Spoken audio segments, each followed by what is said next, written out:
तो hello friend, आप सब कैसे हैं। आज की इस वीडियो में बात करना है पार्ट 1 के स्पेशल परीक्षा 2024। तो सेशन यहाँ पर 22 से 25 है, 21 से 24 है, 20 से 23 है, 19 से 22 है। इन तमाम स्टूडेंट के आज से 18 तारीख से एग्ज़ाम स्टार्ट हो चुका है, यानी कि परीक्षा शुरू हो चुका है। तो इनके लिए एक बहुत ही महत्वपूर्ण वीडियो मैं लेकर आया हूँ, जो कि ये आपको बहुत ही हटकर वीडियो है। ये आपके परीक्षा से रिलेटेड वीडियो है, क्योंकि ये बहुत ही आपके परीक्षा में मददफुल मिलने वाला है और ये आपको परीक्षा में बहुत ही हेल्प करने वाला है। ठीक है, तो परीक्षा में कॉपी को कैसे लिखना है, तो इसमें आपको पूरे हम डिटेल से बताएंगे कि आप परीक्षा में बैठेंगे तो कैसे लिखना है और मार्कशीट को कैसे भरना है, उसमें आपको क्या क्या गलती नहीं करना है। इस वीडियो में आपको पूरे डिटेल से बताएंगे, संपूर्ण दिशा निर्देशक देने वाले हैं और आपको ये गारंटी मैं देता हूँ कि ये आपको सफल जरूर बना पाएगा। ठीक है, इस एग्ज़ाम में तो आप कोशिश कीजिएगा कि कोई भी तरह की आप गलती नहीं कीजिएगा। ठीक है, तो चलिए वीडियो शुरुआत करने से पहले मेरा एक रिक्वेस्ट है आपसे, मेरे चैनल पर नए हैं तो प्लीज़ चैनल को सब्सक्राइब कर लीजिएगा, बेल आइकन ऑल पर सेट कर लीजिएगा। तो चलिए हम लोग वीडियो को करते हैं शुरुआत।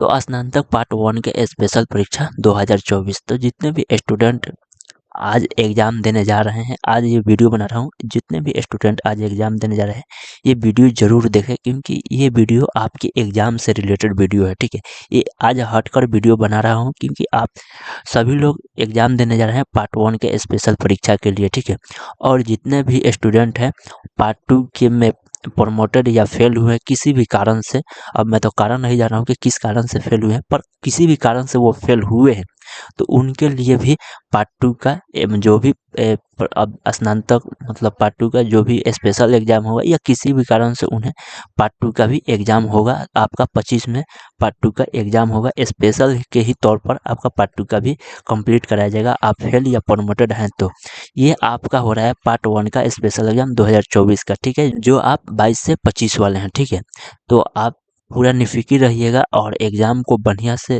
तैयारी कर जाइएगा। ठीक है, और यहाँ बात करें कि पार्ट 1 का स्पेशल जो परीक्षा हो रहा है वो क्या है, मतलब स्पेशल परीक्षा क्या है। बहुत लोगों के मन में ये सवाल होता होगा या बहुत लोग भी कमेंट किए हैं कि आखिर ये स्पेशल परीक्षा क्या है। तो ये बता दें कि जो भी स्टूडेंट का मतलब पार्ट 1 में किसी भी कारण से फेल या प्रमोटेड हुए हैं, उनका परीक्षा कराने के लिए ये नाम दिया गया है कि पार्ट 1 स्पेशल परीक्षा। ठीक है, इसका कोई अर्थ नहीं है कि मतलब ये क्या है या क्यों है। ये मतलब आप भी चाहेंगे तो इसका कुछ और नाम दे सकते हैं। एग्जाम्पल के तौर पर आप चाहें तो पार्ट 1 के और भी परीक्षा का कुछ भी नाम दे सकते हैं।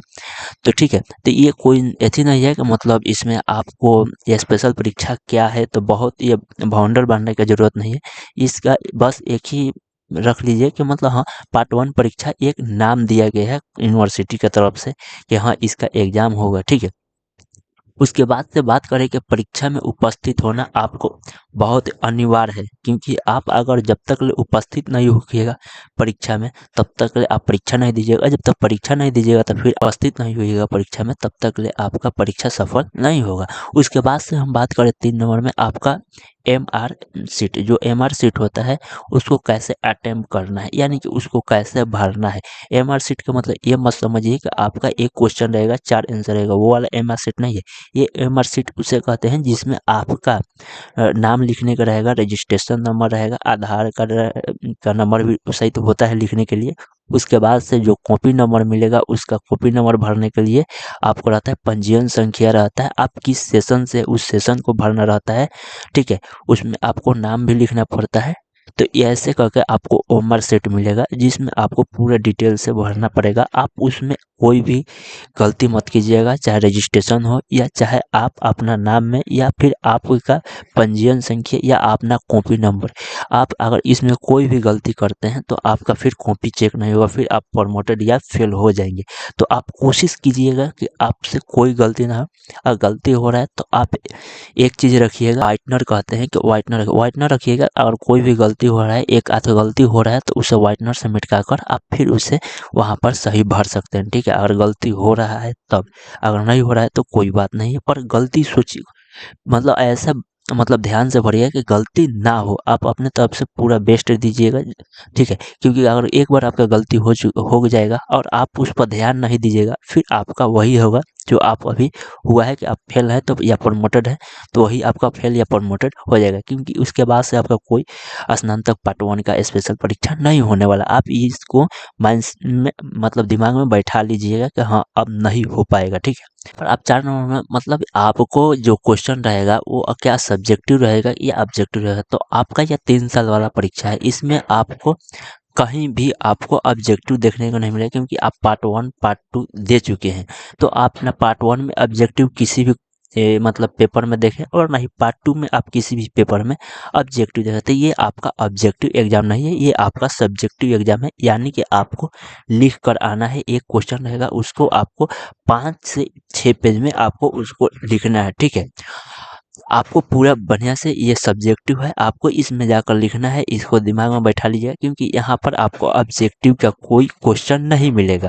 आप कोई भी पेपर उठाकर देखिएगा पार्ट 1 से पार्ट 2 तक, उसमें आपको ऑब्जेक्टिव नहीं मिलेगा, क्योंकि अब ऑब्जेक्टिव का दौर खत्म हो चुका है, केवल अब सब्जेक्टिव आपका चल रहा है, ठीक है। पहले होता था, पहले आपका ऑब्जेक्टिव 5 या 10 नंबर का मतलब 5 या 10 क्वेश्चन आपको ऑब्जेक्टिव देखने को मिलता था, पर अब ऑब्जेक्टिव नहीं देखने को मिल रहा है, अब केवल सब्जेक्टिव का ही एग्जाम होता है। बाद से आपको क्वेश्चन को पूरा अटेम्प्ट करना है, मतलब आपका क्वेश्चन में कम से कम 5 या 6 रहेगा, ठीक है। यानी कि किसी का 5 या 6 जो प्रैक्टिकल वाले होंगे उनका शायद 5 या 6 होगा, और नहीं तो जिनका मतलब मैक्सिमम 5 या 6 होगा, ठीक है। आप देख लीजिए कितना क्वेश्चन आता है, मतलब अब उतना दिमाग में नहीं आ रहा है, पर आप देख लीजिए क्वेश्चन कितना आ रहा है, ठीक है। उसी हिसाब से आप अपने क्वेश्चन को पूरा अटेम्प्ट कीजिएगा। जितना भी क्वेश्चन आपको बनाना होगा उस क्वेश्चन को, एक भी क्वेश्चन को आप छोड़िएगा मत, क्योंकि आप जितना क्वेश्चन को बनाइएगा, जितना क्वेश्चन को लिखिएगा, उतना ही आपका क्वेश्चन के आंसर दीजिएगा, उतना ही आपको मतलब नंबर मिलने का संभावना ज़्यादा रहेगा, ठीक है। तो जैसे आप एक भी क्वेश्चन, अगर 4 क्वेश्चन में से आपको 2 क्वेश्चन बोल रहा है कि 2 क्वेश्चन के आपको उत्तर देना है, तो आप 2 क्वेश्चन के किसी भी हाल में उत्तर दीजिएगा। क्योंकि एग्जाम से आप पहले क्या कीजिएगा कि आप अगर वीवीआई क्वेश्चन लिए होंगे या आपके कहीं भी से मतलब गाइड पेपर होता है चाहे गैस पेपर होता है, वो आप पढ़ रहे हैं तो उसको बढ़िया से थोड़ा रिवीजन कर लीजिएगा, ठीक है। नहीं तो आप कोई भी मटेरियल यूज कर रहे हैं तो उसको रिवीजन एग्जाम देने से पहले 2 या 3 घंटा आप उसको रिवीजन जरूर कर कर जाइएगा, ठीक है। इससे क्या होता है कि कोई क्वेश्चन को आपको आंसर मालूम नहीं है, एकदम दिमाग पर से उतर गया, तो आपको इतना बड़ा आइडिया रहेगा कि उस क्वेश्चन को आप मैनेज कर लेंगे, मतलब कुछ मैनेज कर कर उसे आप क्वेश्चन को लिख कर आ जाएंगे कि आएंगे, तो कुछ ना कुछ आपको नंबर मिल जाएगा, ठीक है। तो आप ऐसा मत कीजिएगा कि आपको 2 क्वेश्चन में से एक क्वेश्चन आ रहा है तो एक ही क्वेश्चन के जवाब दीजिएगा, नहीं, आपको दोनों क्वेश्चन को जवाब देना है। किसी भी हाल में कोशिश कीजिएगा कि एक भी क्वेश्चन ना छूटे। अगर छूटेगा तो फिर आपको मार्क जो रिजल्ट आएगा उस पर प्रभाव पड़ेगा, आप उस पर देखेंगे कि आपका नंबर कम या आ सकता है, ठीक है। तो आप कोशिश कीजिएगा कि अगर 5 क्वेश्चन में से 3 क्वेश्चन लिखने के आ रहा है तो आपको तीनों क्वेश्चन कैसे भी कर कर लिखना होगा, ठीक है। और आप पेज भरिएगा, ये नहीं कि एक क्वेश्चन के एक ही पेज में भर लीजिएगा, ठीक है। यहाँ पर बात करें आंसर राइटिंग और हेड राइटिंग के, तो भाई आंसर राइटिंग में तो आपको समझा दिया कि आप कि यही करना है कि आपको आंसर अच्छा से देना है, जो भी क्वेश्चन पूछा है उसके रिलेटिव आंसर देना है। ये नहीं कि क्वेश्चन कुछ और पूछ रहा है आंसर कुछ और दे रहा है, तो ये फिर आपका एग्जामिनर अगर पढ़ लेगा तो फिर आपका नंबर कट जाएगा, ठीक है। तो आप जो भी क्वेश्चन होगा उसी के रिलेटेड आप आंसर देने की पूरा कोशिश कीजिएगा, ठीक है। और फिर आपको जो भी आंसर दीजिएगा तो उसे थोड़ा ऐसा आंसर दीजिएगा लगे कि नहीं इसी क्वेश्चन का आंसर है, ठीक है। हेड राइटिंग की बात करें तो आप जितना ही अच्छा से आप लिख पाइएगा उतना ही अच्छा से भी आपको अगर एग्जामिनर के प्रभावित कर पाएगा आपका हेड राइटिंग, तो कुछ नंबर मिल सकता है, ठीक है। तो आप कोशिश कीजिएगा कि अच्छे से लिखे, बैठकर अच्छे से मतलब इत्मीनान से लिखे, ये नहीं कि हाबड़ा हाबड़ा कर कि हाँ टाइम नहीं है, ये नहीं है। आपको टाइम 3 घंटा मिलता है, आपको बहुत ज़्यादा होता है टाइम, ठीक है।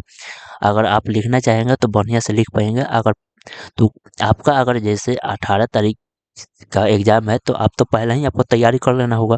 जैसे आप 20 तारीख वाला है तो वो आप आज ही से क्या करें कि लिखना स्टार्ट कर दें।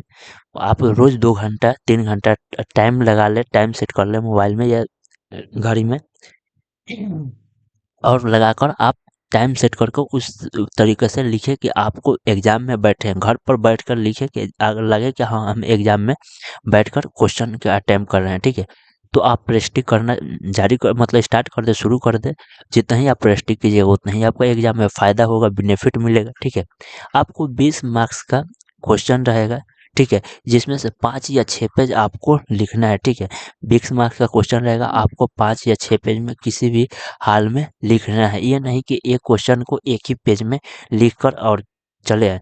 और ऐसे आप मत कीजिए, क्योंकि ये ग्रेजुएशन का एग्ज़ाम है, ये आपका कोई ये मतलब यूपीएससी या बीपीएससी के एग्ज़ाम नहीं है कि आप कोई भी क्वेश्चन के पॉइंट टू पॉइंट आपको लिख कर चलें। ऐसा आप मत करिएगा, क्योंकि आप पैराग्राफ चेंज कर कर लिखिएगा कि पूरे आपको 5 या 6 पेज में एक क्वेश्चन को आप ऐसा क्रिएट कीजिएगा कि लगे कि हाँ, आप क्वेश्चन का आंसर लिखकर आए हैं, ठीक है। उसके बाद से आप अपना स्वास्थ्य पर भी ध्यान दीजिएगा, और किसी भी तरह से आप ऐसा मत कीजिए कि आप परीक्षा में लेट पहुँचे। आप अगर दूर घर है, मतलब आपका अगर सेंटर से बहुत दूर है, तो आप तो कोशिश कीजिएगा कि पहले ही आकर हम मतलब सेंटर पर 1 या 1.5 घंटा पहले ही आकर आराम से बैठे रहें। वहाँ पर अगर कुछ ले गए हैं मटेरियल तो उसका यूज़ करें, यानी कि पढ़ें या रिवीजन करें, ठीक है। तो आप कोशिश कीजिएगा कि एग्ज़ाम से 1 या 1.5 घंटा पहले सेंटर पर पहुँचने की कोशिश कीजिएगा, और अपना स्वास्थ्य का ध्यान रखिएगा, ठीक है। और जाइए, आप एग्ज़ाम दीजिए, आपके लिए बेस्ट ऑफ लक है, ठीक है। हम लोग फिर मिलते हैं कोई नए अपडेट के साथ, और कोई मेरे चैनल पर नए हैं तो प्लीज़ चैनल को सब्सक्राइब कर लीजिएगा, बेल आइकन ऑल पर सेट कर लिए। तब तक के लिए हम फिर मिलते हैं नेक्स्ट वीडियो, तब तक के लिए बाय।